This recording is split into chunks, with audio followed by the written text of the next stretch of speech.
All right, let's jump right in. Today, we are diving into an incredibly dense and honestly mind-blowing explainer that manages to brilliantly bridge the gap between real-world marine chemistry and high fantasy metaphysical logic. I mean, it's not every day you see those two concepts in the same sentence, right?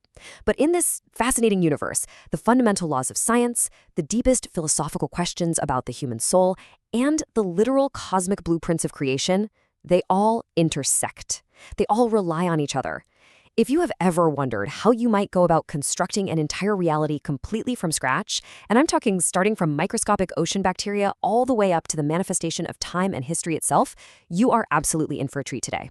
We have a lot of conceptual ground to cover, so we're going to use a visual framework to map all of this out so we don't get lost in the weeds. Okay, so here is our roadmap for this explainer. First, the science of the dead zones. Second, anatomy of the soul. Third, exploring the spiritual planes. Fourth, manifesting constructs. And finally, number 5, the elemental fusion engine. Let's get right into it. Section 1. Science of the Dead Zones. Reversing the Ocean's Decay. We are kicking things off with a massive ecological undertaking, Ariel's project to purify the oceans. But what's so cool here is that she's doing this using entirely practical, real-world chemistry. This completely breaks down the root cause of the ocean's decaying state. So picture this. Deep, deep beneath the waves, you have these highly active magmatic geysers that are just rich in sulfur. When this sulfur violently mixes with the ocean's natural hydrogen and oxygen, it initiates a massive chemical reaction, creating incredibly harsh acids and bases. And as you might remember from high school chemistry, when acids and bases neutralize each other, what do they produce? Brine. Massive, massive amounts of salt water. The dead zones in this world have become so toxic and so hypersalinated that they're literally threatening to degrade the metallic islands where people actually live. It's a huge crisis. So how do you fix an ocean-sized problem? Well, you go incredibly small. You engineer extremophile microorganisms. These are tough little microbes designed to thrive in the most extreme, hostile conditions imaginable. They are engineered to basically eat the salt and the acids, metabolize them, and produce fresh, pure water as a byproduct. Think of them as billions of microscopic deep-sea Roombas, just slowly cleaning up a massive toxic spill. By seeding the dead zones with these microbes, they slowly dilute the salt, completely reversing the ocean's decay. It's a biological solution to a chemical nightmare. But here's the catch. You have to protect these microscopic workers while they do their job, right? To do that, Ariel uses something called blaze. Now, do not mistake this for just regular run-of-the-mill fire. It's a highly unique blessing. It is a literal fusion of material and immaterial light, combined with pyro or heat energy. This acts as an impenetrable barrier against the cursed energy of the Weaver of Calamity. But blaze doesn't just sit there and block attacks like a shield. It actively hunts. The light aspect of this fusion acts autonomously. It's almost sentient.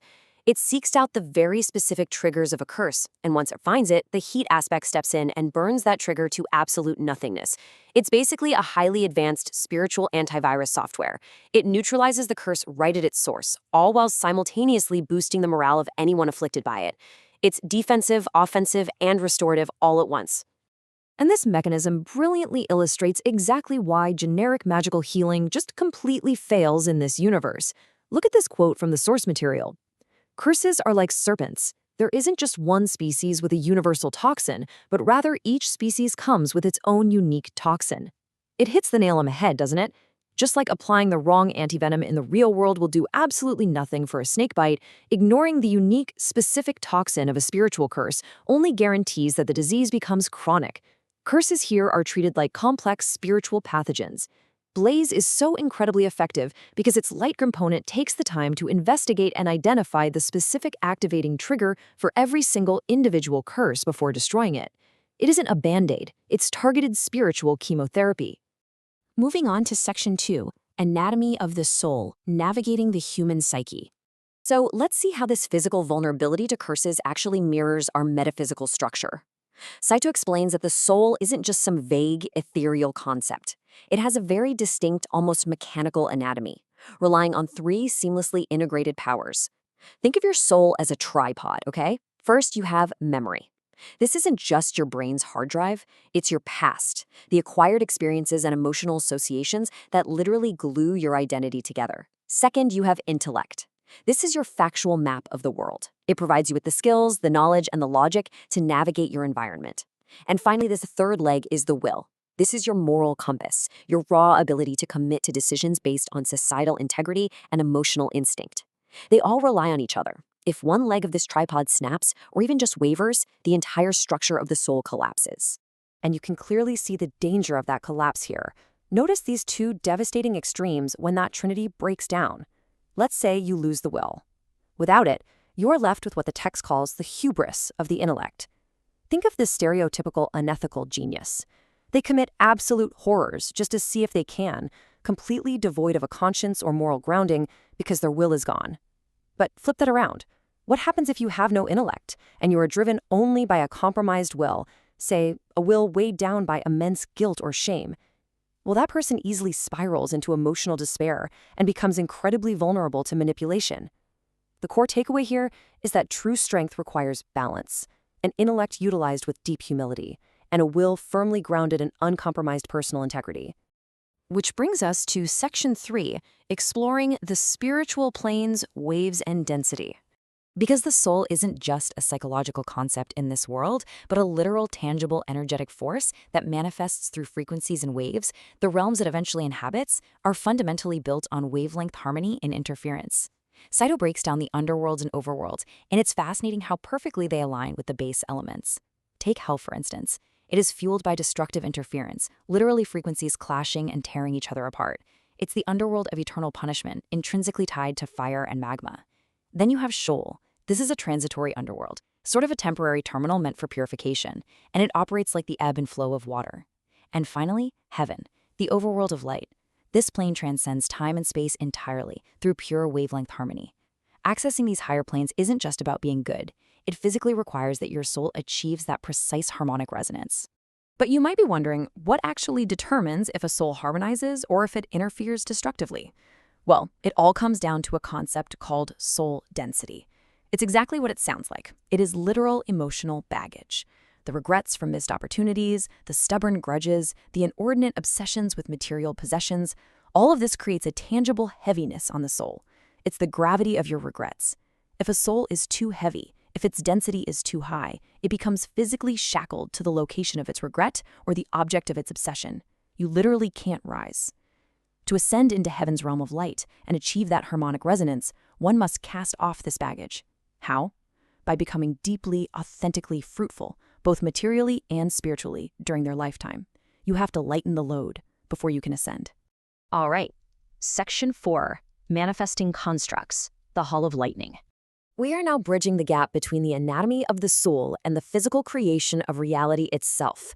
We follow Mitsuki into the Hall of Lightning to really understand how abstract thoughts become tangible physical constructs.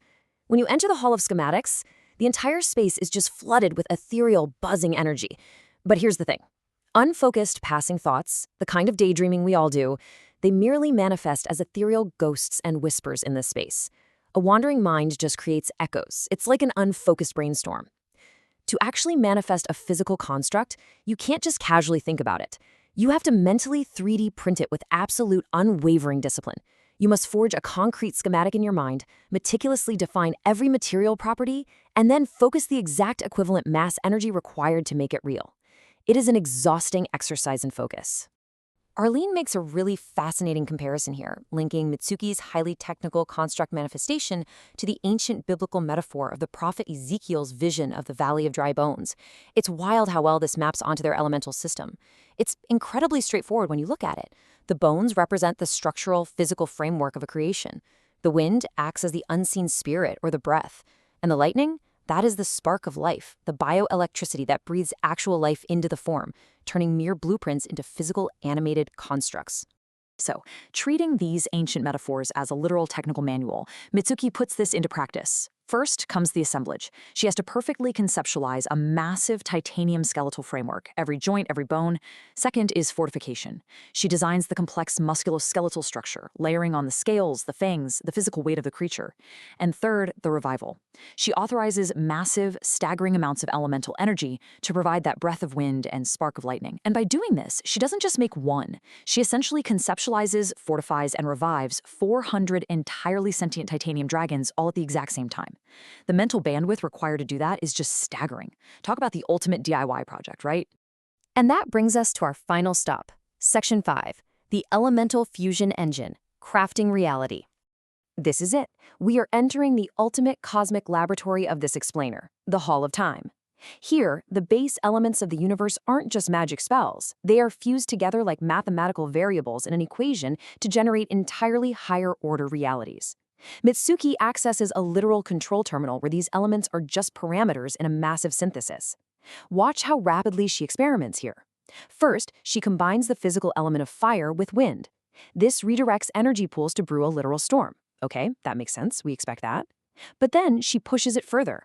She combines the physical element of fire with the abstract concept of time. The system processes this bizarre input, and instead of a physical object, it miraculously generates the higher-order concept of speed. Think about that. Ethereal warriors appear on the terminal, their physical motions vastly, exponentially amplified. By fusing an element with time, time acts as an amplifier, transforming base elements into literal states of being. And the fusions become even deeper, more abstract, and frankly, more beautiful. She combines wind with time, essentially applying temporal mechanics to the flow of air. The output?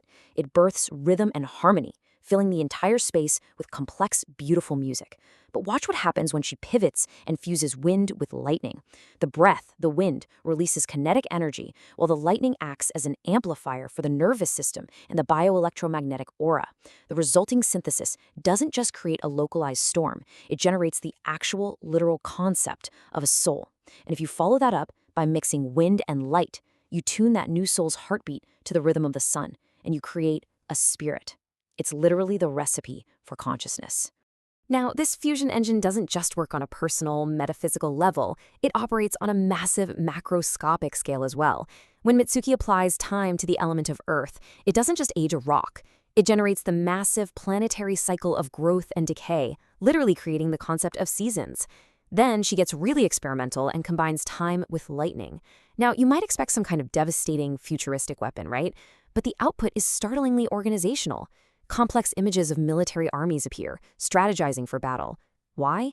Because fusing time and lightning dictates the precise, hyper-focused coordination and control required to manage incredibly vast moving systems. She literally birthed the concept of logistics and strategy. And finally, at the absolute pinnacle of this fusion engine, we witness the creation of existence exactly as we experience it. Mitsuki fuses time and light. Immediately, a star goes supernova. Its light travels across vast, unimaginable cosmic distances, far outliving the physical star itself. Time plus light equals history, the record of what was. And then, for her grand finale, she triggers a four-part fusion: light, wind, lightning, and time. The system hums, the elements lock into their assigned, mathematically perfect positions, and the result is the ultimate miracle of reality: animation itself. It is the ability for life to move, to breathe, to think, and to continuously exist across the ever-unfolding tapestry of time. This whole journey leaves us absolutely marveling at just how intricately interconnected everything in this universe is. I mean, we went from the practical chemistry of neutralizing toxic ocean salt with microscopic extremophile bacteria, all the way to understanding the psychological balance of memory, will, and intellect in the soul. And we finished at a cosmic fusion engine, where adding time to fire creates speed, and wind to lightning creates a literal soul. It all operates on this beautiful, strict, highly structured logic, but it poses the ultimate provocative question. If you were handed terminal access to the Hall of Time today, and you could freely mix the foundational variables of existence however you wanted, what elements would you fuse to shape your reality? Let that thought marinate for a bit. Thanks so much for joining me on this explainer, and keep exploring.